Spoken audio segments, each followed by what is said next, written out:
umandar mga boss. Tingnan nyo, oh. Yan.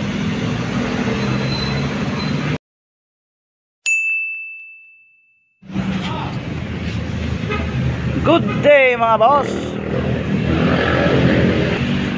mga master. Mayroon akong konting papakita sa inyo, no? Ito. Ito ay nalubog sa baha. So, ito ay tumirik, no? Tumirik sa baha. Tapos ayaw na talaga umandar. So,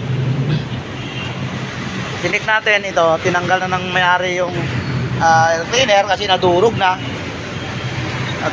kasi basang-basa, nabasa ng tubig dahil nalubog na ito ng malalim. So nagpalit ng spark plug,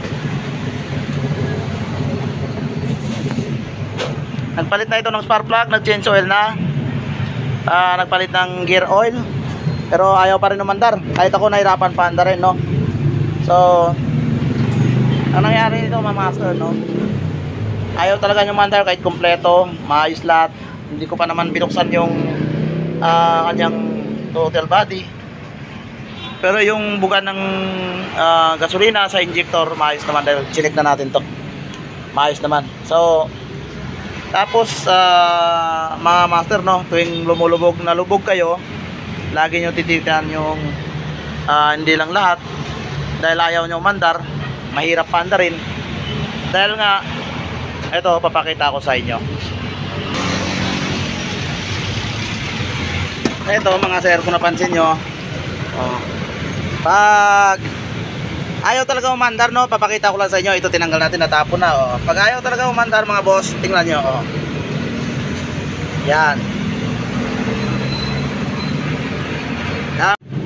Dahil kung makita nyo mga master, no, ito nakatingala yung ating nakatingala ang ating tambutso. So hindi kaya ng pressure ilabas lahat ng tubig, napupundo sa rito. Tapos pag in-start nyo, hindi niya maano kasi may divider sa loob. Yan, may tubig sa loob ng ng chamber. Ayan. So yun lang po yung tip ko, kasi ayaw talaga mandar. Mayroon na rin sumilip na mekaniko, hindi niya mapaandar. So hindi niya naisipan na tanggalin itong tambutso, no? So yun, no, mga master. So kung makikita nyo, ganyan, may mga tubig-tubig pa yan. So hindi niya mailabas dahil nga napuno itong hindi kaya ng pressure ilabas kasi may divider nga siya dito. Kaya ayaw talaga start. Yung maandar siya pero parang hindi tutuloy. Ginawa ng lahat. So tingnan nyo, paandarin ko to. Paandarin ko to muna bago ko linisin lahat-lahat to. Bago ipimis, papaandarin ko muna para makita nyo. So yan, no, kinapit na natin yung tambutso. Kinapit na natin mga tambutso, master, no, mga master, no. Tingnan natin kung mapapaandar natin to. Okay, ito papaandarin na. Dahil ito hindi talaga mapapaandar. Kahit ako kanina nahirapan akong magpaandar. So naisip ko bubuksan yung kanyang tambutso. So paandar natin. Ito yan. Ano mga sir, mandar siya. So yan lang po, hindi ko na sana nakatulong sa inyo, no. Minsan pag nalubog sa tubig, hindi lang spark plug, hindi lang langis, sige nyo kung bakit ayaw umandar, no. So minsan pag napasukan ng tubig yung tambutso, hindi nyo siya mapaandar kasi hindi niya mailabas yung tubig doon, kasi may divider nga po sa loob yan.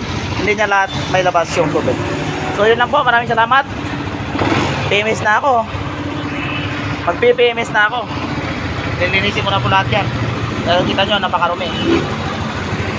Babu.